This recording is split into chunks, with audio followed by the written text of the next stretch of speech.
Paz e luz, sejam bem-vindos a mais um episódio de Caminhos da Sabedoria.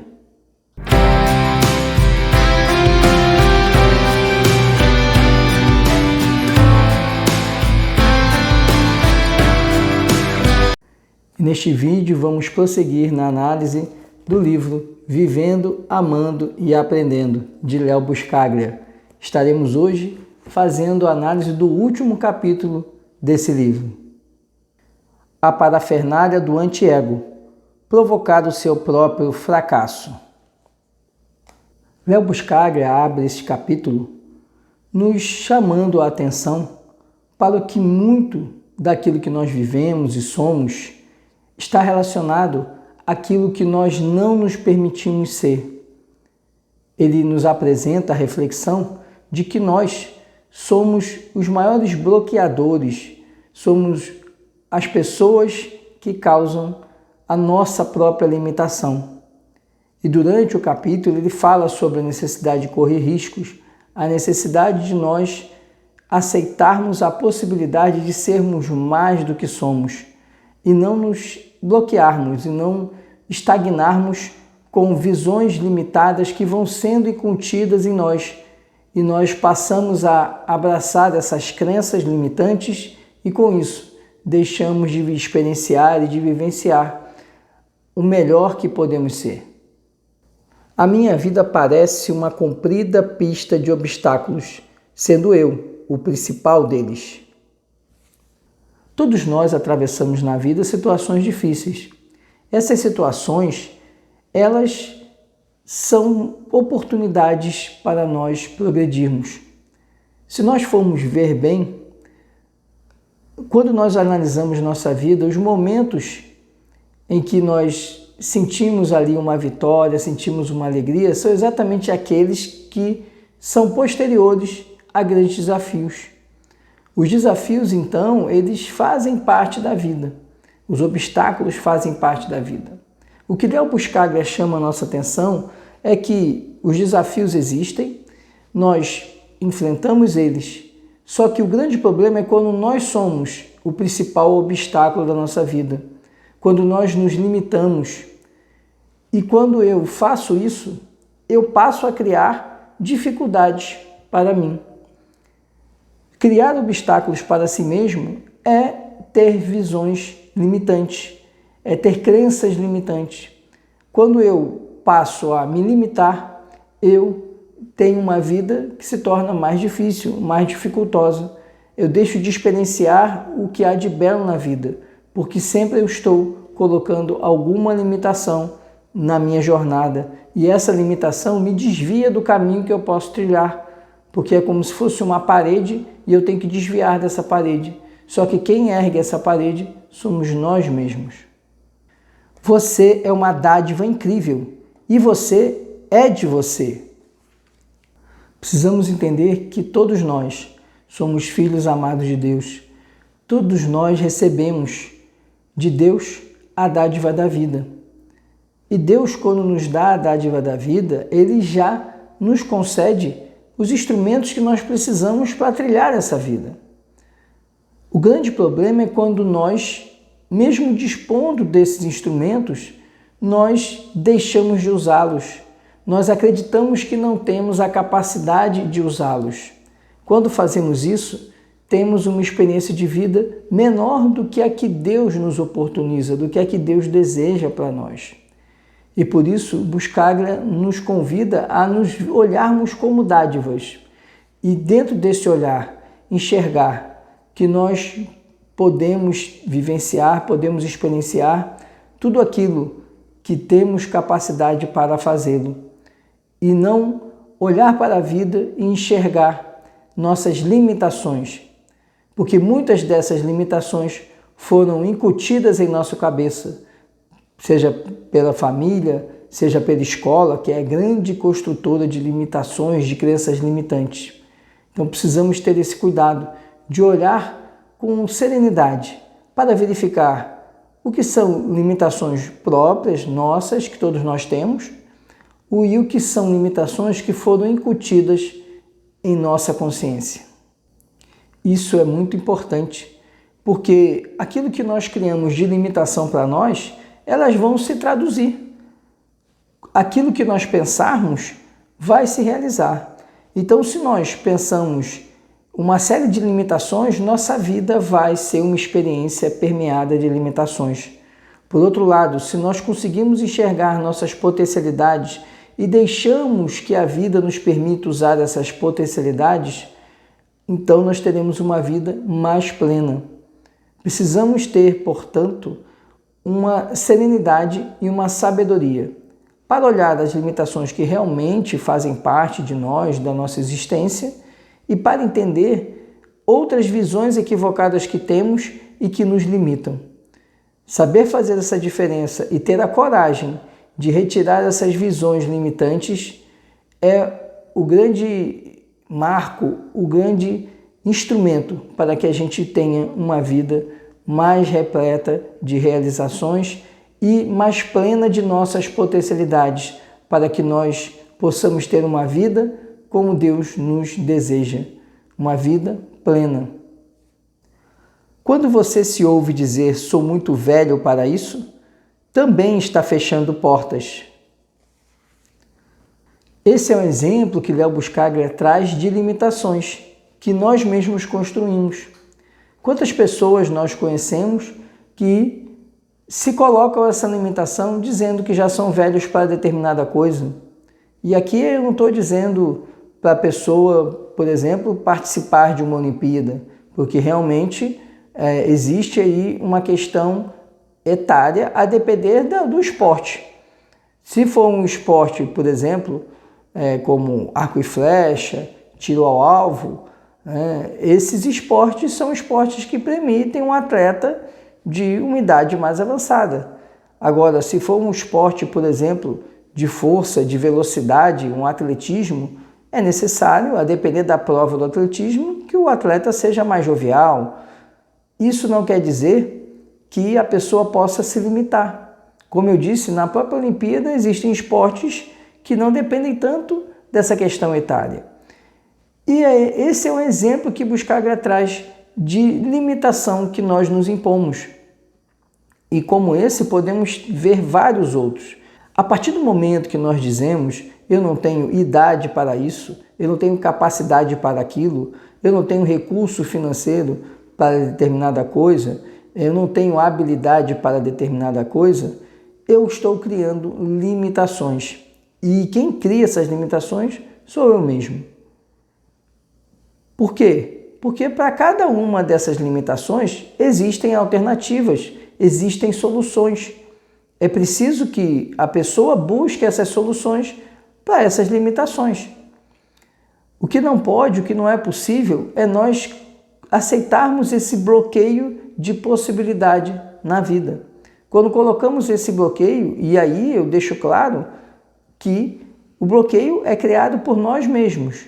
Existem limitações que são circunstanciais, que fazem parte da vida de cada um.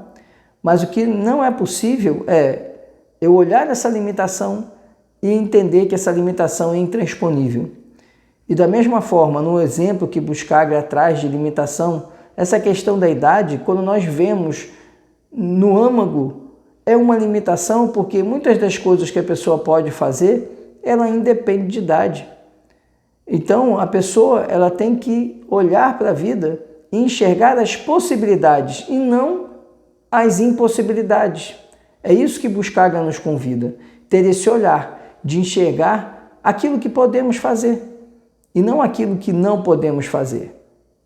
A gente aprende com a dor. Que mundo tolo esse que vivemos, em que acreditamos que tudo tem que estar sempre num plano alto e alegre. Outra questão importante é que nós criamos as limitações para não experienciarmos dificuldades ou para não enfrentarmos derrotas, não enfrentarmos a dor. Só que quando a gente faz isso, nós deixamos de vivenciar oportunidades. A vida é uma grande trajetória, uma grande jornada. E essa jornada ela é feita de vitórias e de derrotas.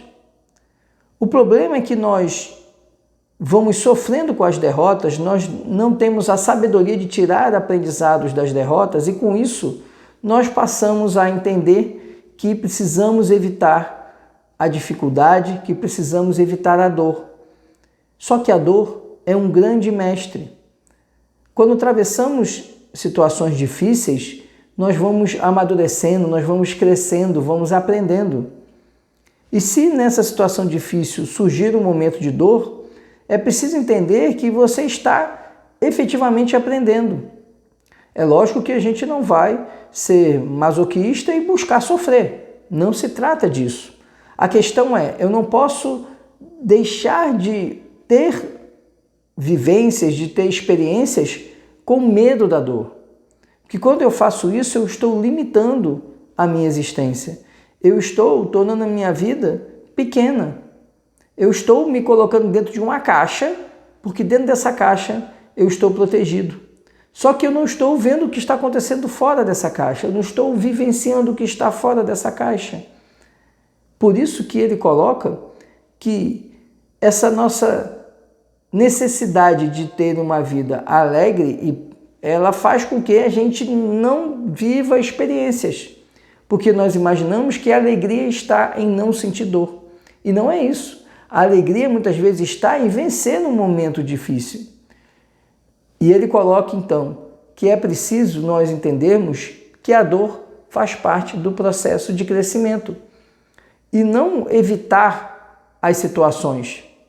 Isso não significa que você vai chegar e botar a mão no fogo. Você sabe que queima porque você já tem essa experiência. Ou porque alguém lhe ensinou, ou porque você, quando era criança, foi brincar com fogo, foi botar a mão perto do fogo e aí se queimou. E você aprendeu que o fogo queima.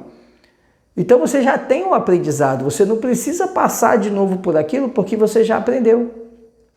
Agora, o que não é possível é nós vivermos uma vida nos limitando naquilo que nós podemos ser, com medo de passar por alguma experiência dolorosa nesse processo de seguir aquilo que nós podemos e desejamos ser. O problema é que quando a gente se guarda da dor, a dor ela cobra da gente um preço. E qual que é o preço que a dor cobra? Essa dor que não é sentida, essa dor que não é experienciada. O preço é a inércia. O preço é ficar estagnado.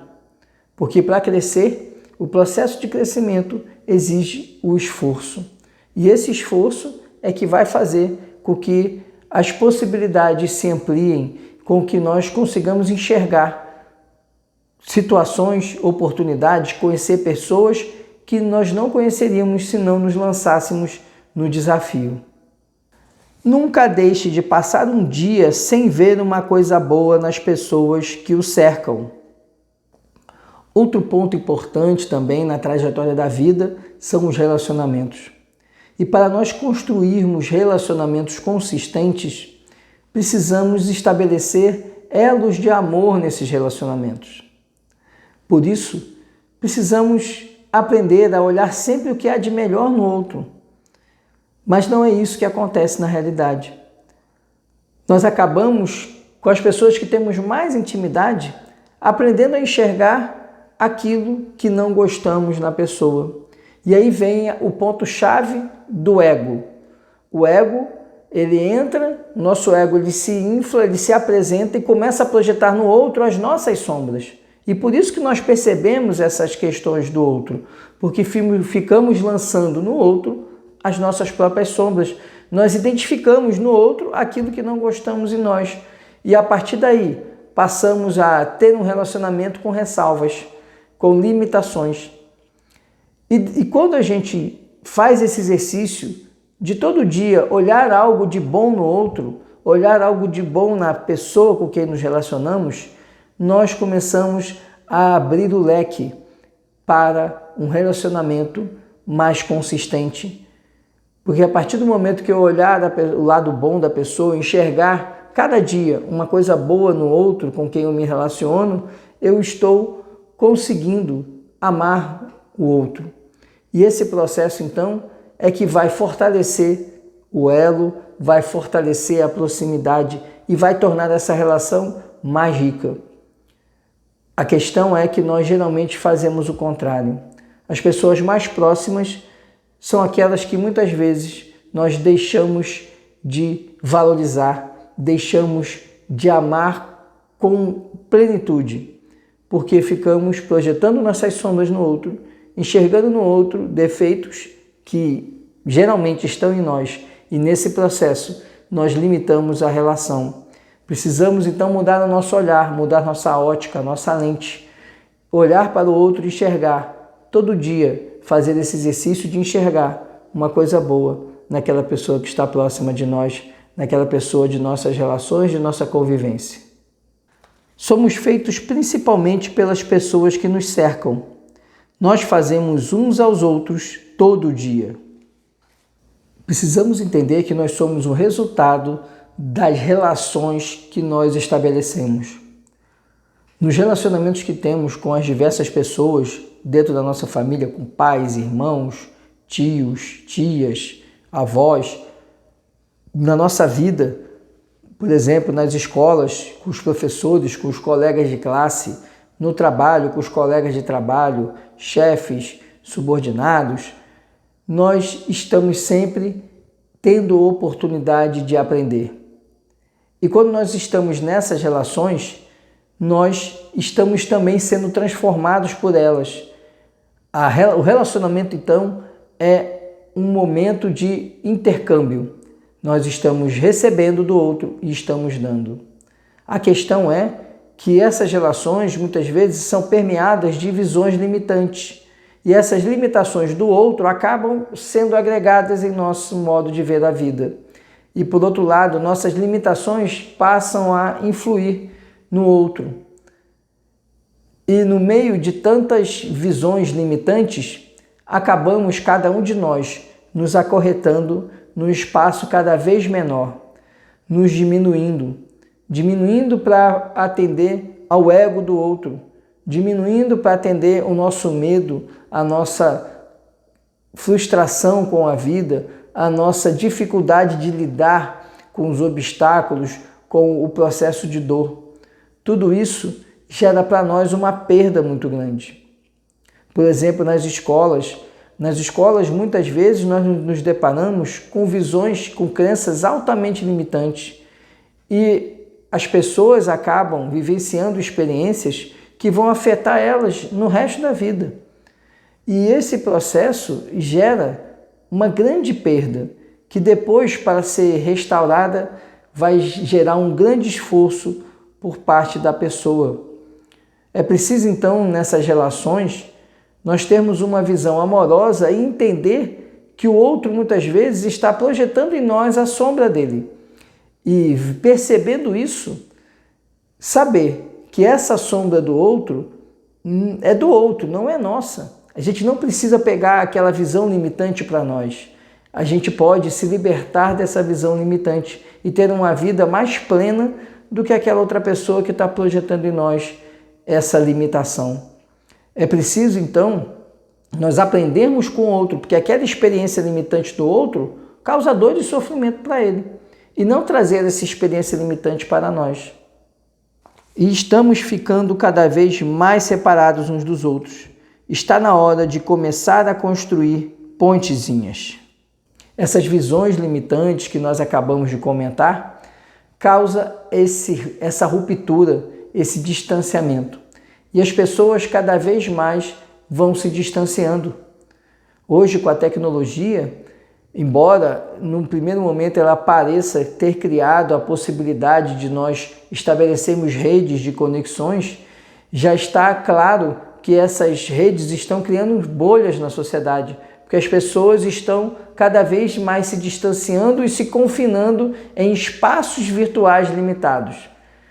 Essa incapacidade de conviver com o diferente, conviver com a opinião do outro, gera uma limitação, porque nós deixamos de aprender aquilo que o outro pode nos ensinar de bom. É preciso ter essa capacidade de olhar para o outro, como nós dissemos agora há pouco, ver uma coisa de boa no outro e valorizar essa coisa de boa que ela tem. Porque fazendo isso, nós não nos apegaremos ao que nos distancia, e sim ao que nos aproxima. E quanto mais nós nos aproximarmos, vamos estabelecer essas pontes, porque a ponte é exatamente uma ligação que permite nós acessarmos algo que não acessaríamos, ou que acessaríamos com dificuldade. Ela atravessa um rio, um vale, um precipício.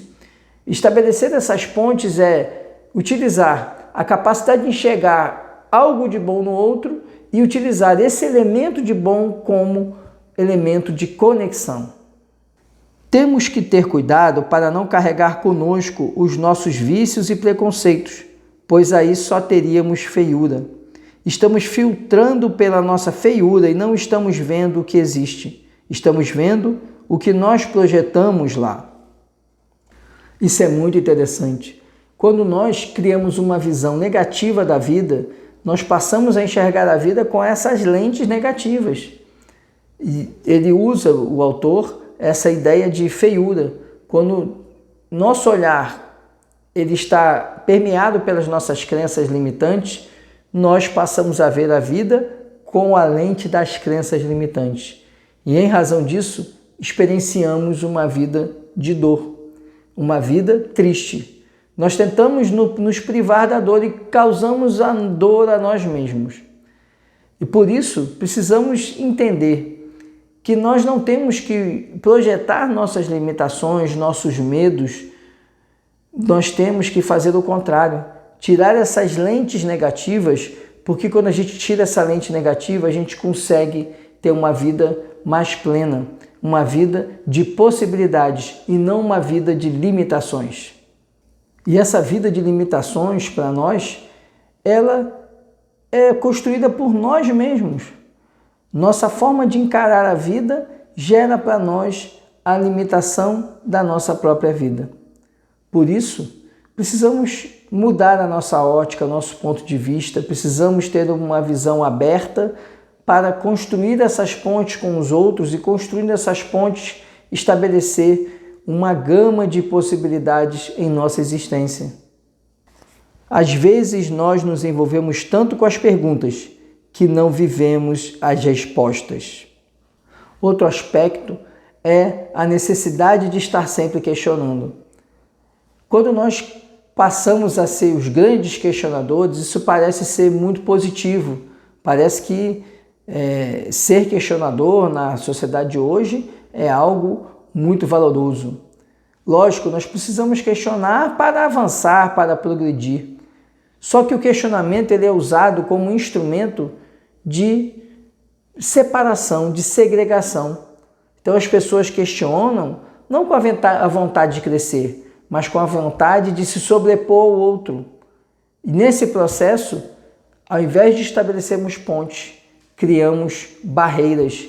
Nós derrubamos as pontes e colocamos grandes abismos em torno de nós.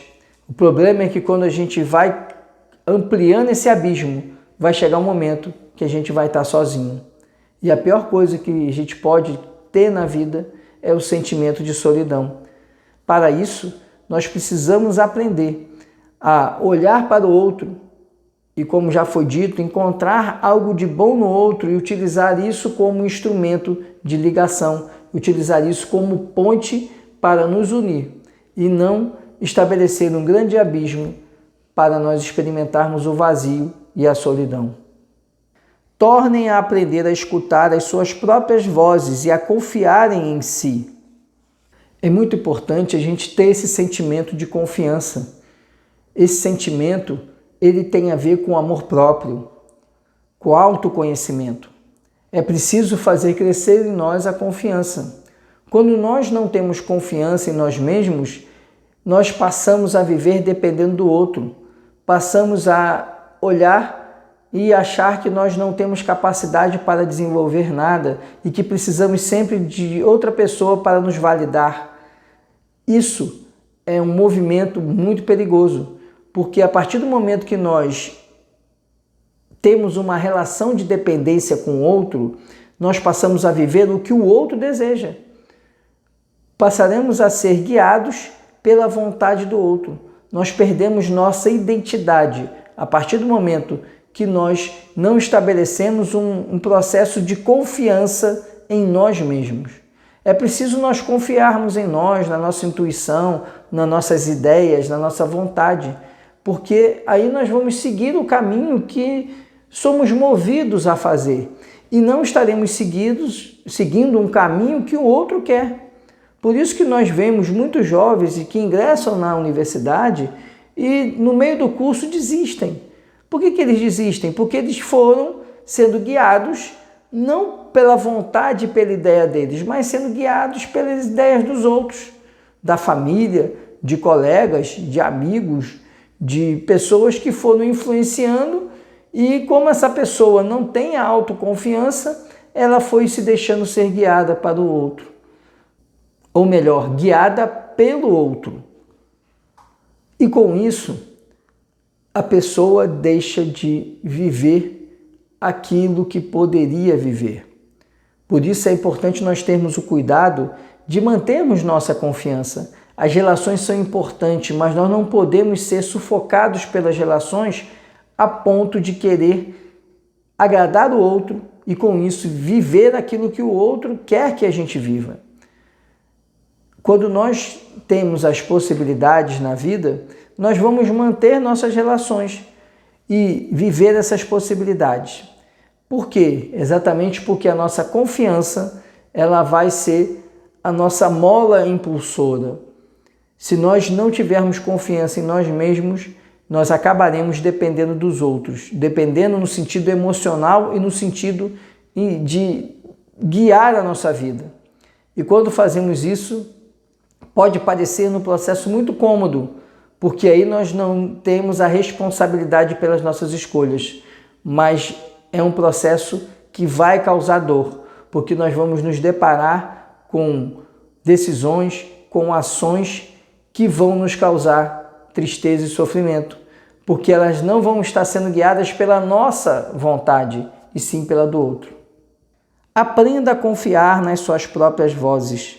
Aprenda a escutar de novo. Aprenda a acreditar. Nesse processo de crescimento pessoal, é preciso nós aplicarmos sempre a força do aprendizado. Então, dentro dessa ótica de confiar em você mesmo, precisamos fazer um esforço no aprendizado em confiar em nós mesmos. Porque quando a gente confia em nós mesmos, a gente assume a direção da nossa vida. A gente para de ficar dependendo da opinião, da validação de outra pessoa. Fazer isso é muito importante para que nós nos sintamos plenos, para que nós sintamos uma vida de possibilidades. Essa questão de ficar dependendo da opinião do outro, ou da indicação do outro, ou da orientação do outro, é muito ruim, porque é como aquela pessoa que chega no restaurante, você pergunta o que ela quer comer, ela diz qualquer coisa. Qualquer coisa não é nada, né? Então, a gente pode pedir qualquer coisa que a pessoa vai satisfazer, ela não tem nada que satisfaça ela. Isso é muito triste. Mas por que a pessoa às vezes faz isso? Porque ela não quer decepcionar o outro. Então ela fica preocupada em não colocar a vontade dela para não decepcionar o outro. Só que existem dois problemas nessa situação. O primeiro é porque você parte da opinião que aquilo que você externar vai ser algo que não vai agradar. O que não é verdade. Às vezes sua opinião pode agradar o outro. Então você deixa de oportunizar o outro, até conhecer um outro prato que você conhece e gosta, simplesmente porque você acredita que sua opinião não é a melhor. Isso já é um sinal de uma falta de confiança, uma falta de amor próprio. E tem um segundo problema. A partir do momento que você coloca nos outros essa opção de guiar a sua vida, você vai ter que se contentar com o que a vida vai lhe entregar. Isso não é bom, porque você vai estar recebendo da vida aquilo que o outro pede e não o que você pede. É necessário, então, nós termos a autoconfiança, construirmos, aprendermos a confiar em nós mesmos, como fala o autor do livro. Porque quando nós confiamos em nós mesmos, nós nos candidatamos a uma vida de possibilidades e não uma vida de limitações. Outro aspecto é que quando nós fazemos nossas escolhas, nós somos responsáveis pelo resultado delas.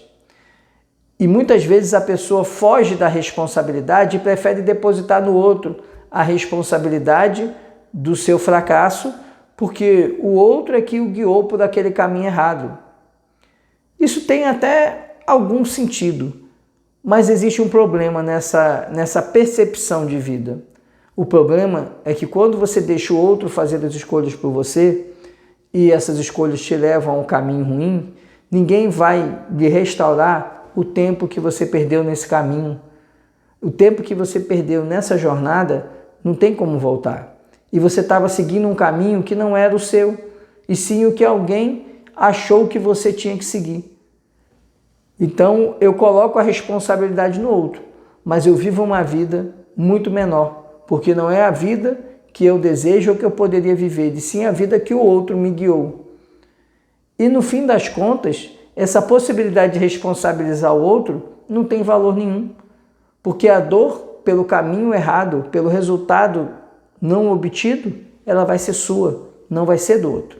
Então é preciso nós construirmos essa confiança e nessa confiança assumirmos verdadeiramente a direção de nossas vidas e fazer as coisas que nós acreditamos que devem ser feitas e arcar com as consequências. Porque essas consequências podem ser boas. E vocês podem dizer, Renata, mas também pode dar errado, pode ser ruim. Sim, e você vai tirar o aprendizado desse erro para construir algo melhor mais à frente. Outro ponto também é que nós temos sempre que desconfiar de pessoas que dizem que têm a solução, que têm a resposta para as nossas perguntas. As pessoas podem ter algum indicativo, algum sinal, alguma informação que vai nos ajudar a encontrar as nossas respostas, mas quem tem que encontrar as respostas somos nós mesmos. Se nós acreditarmos que a resposta do outro ela vai resolver perfeitamente aquilo que a gente deseja na nossa vida, pode ser que a gente siga um caminho equivocado, porque nós somos pessoas que somos singulares. E dentro dessa singularidade, nós temos questões intrínsecas que fazem com que os resultados sejam diferentes. Isso quer dizer que não necessariamente a solução do outro vai se adequar perfeitamente à nossa necessidade. Eu posso precisar adaptar aquela solução, aquela forma de agir, à minha realidade, às minhas capacidades e potencialidades, e obter um resultado diferente, talvez até superior ao resultado do outro. É preciso então a gente ter esse senso crítico de não achar que a resposta do outro ela é a solução para nós e que nós precisamos aprender com o outro, mas precisamos ajustar as coisas para a nossa realidade. Quando nós aprendemos então a exercitar a confiança, quando aprendemos a usar a sabedoria para avaliar aquilo que o outro nos fala ou aquilo que o outro nos ensina e aplicar, ajustar para a nossa realidade, isso é muito libertador. Primeiro porque nos liberta de estar atrelados à vontade do outro, atrelados às crenças do outro. Segundo, porque também liberta o outro dessa responsabilidade. Se a pessoa, então, voltando ao exemplo do restaurante, chega e pergunta qual prato que você quer, e aí você fala o seu prato, o outro, ele não tem o peso da responsabilidade de escolher um prato que te agrade. Pode ser que ele até queira experimentar aquele prato, ou pode ser que a pessoa queira um outro prato. Mas a pessoa fica livre. Então é muito libertador quando a gente exercita a nossa autoconfiança. Porque nós nos libertamos das crenças limitantes do outro. E também nós libertamos o outro da responsabilidade de guiar a nossa vida. A vida é uma opção. E cabe a você fazê-la. Você pode vivê-la contente ou triste, mas assuma toda a responsabilidade pela sua opção. Construindo então a nossa autoconfiança, nós passamos a fazer as nossas escolhas. E a vida é feita de escolhas. Todo dia nós estamos fazendo escolhas, a todo momento estamos fazendo escolhas. A questão é que quando nós temos essa confiança, nós fazemos as nossas próprias escolhas e não ficamos dependendo do outro para escolher por nós. Junto com essa possibilidade de fazer escolhas, vem também a responsabilidade pelas escolhas. Mas não há nenhum problema nisso. Não há nenhum problema em você trazer junto com a sua liberdade a sua responsabilidade. Porque a vida é isso. Nós somos livres, mas arcamos com as consequências de nossas escolhas. Ter opções é também ter a possibilidade de vivenciar a responsabilidade dos resultados de nossas ações. Mas isso não é ruim, muito pelo contrário, porque quando nós somos livres, nós fazemos nossas escolhas e temos essa responsabilidade do resultado das nossas ações, isso é libertador, porque esse sentimento de poder escolher e poder arcar com as consequências de nossas escolhas, ele é muito importante, porque ele está ligado à nossa autossuficiência, ele está ligado ao próprio processo de autoconhecimento, que é fundamental para o nosso crescimento. Risco, a chave da mudança. Fortalecer a nossa confiança, agir livremente com as nossas ações e com os resultados que vamos obter com elas, ter a responsabilidade pelas nossas ações, tudo isso envolve risco. Mas o risco é um processo fundamental na vida. Quando nós deixamos de correr riscos, de fazer as coisas com medo do negativo, nós deixamos de nos oportunizar ao positivo que também pode acontecer. Por isso que assumir riscos faz parte do processo de uma vida plena. Como alguns ditados que nós já ouvimos, né? Rir é arriscar-se a parecer tolo. Mas se a gente também se privar do riso, nós não vamos experienciar a felicidade, a alegria. Então, precisamos rir, porque quando nós rimos, nós estamos experienciando a felicidade. Mas ao contrário, se a gente se contém, porque não quero que os outros achem que eu ri daquela piada porque ela era boba, mas aí você vai estar deixando de externar a sua alegria. Riscos fazem parte da vida. Então, rir é correr o risco de parecer tolo. Da mesma forma que chorar pode gerar o risco de você parecer uma pessoa muito sentimental. Mas se você não externar o seu sentimento, não externar o seu choro naquele momento emotivo, você está se privando de experienciar uma emoção. Sempre há um risco. O risco de rir, risco de chorar e tantas outras emoções que nós muitas vezes limitamos ela com medo da opinião do outro. Sempre nós temos aí o processo de limitação em razão da opinião do outro. E é preciso, então, por isso, fortalecer a sua autoconfiança, fortalecer a sua capacidade de entender as suas potencialidades, para que você experiencie e você corra os riscos, porque os riscos fazem parte do processo da vida. Assim como o riso, como o choro, amar também envolve um risco. O risco de, às vezes, não ser amado. Mas a gente precisa entender que a falta de reciprocidade no amor não é um erro seu, e sim do outro. Então, temos que experienciar também o amor, apesar dos riscos. Porque se a gente deixa de experienciar o amor com medo da falta de reciprocidade, a gente deixa de vivenciar oportunidades, de estabelecer elos, de estabelecer pontes com o outro. A vida, então, ela é feita de riscos, que é preciso assumi-los para que a gente possa ter uma vida cada vez mais plena. Tentar é arriscar-se ao fracasso, mas os riscos têm que ser corridos, pois o maior perigo na vida é não arriscar nada. Só a pessoa que arrisca é livre. A vida é um processo de tentativas e erros. Por isso que tentar é arriscar a experimentar o fracasso, da mesma forma que existe a possibilidade do sucesso. Quando eu escolho não tentar, eu estou limitando a minha vida. Por isso que o autor coloca que só é verdadeiramente livre quem se arrisca. É lógico que a gente tem que avaliar as situações. Existem riscos que são mensurados, que podem ser pesados na balança e assumidos. E existem riscos que são desnecessários. Voltando ao exemplo do fogo, eu não vou me arriscar a botar a mão no fogo porque eu sei que vai me queimar. Aí não é um risco, é uma certeza. Então eu não vou ter comportamentos que são destrutivos, porque aí não é uma tentativa, não é arriscar-se, sim, é ser tolo. Mas na grande parte dos momentos da vida, a todo o tempo nós estamos assumindo riscos.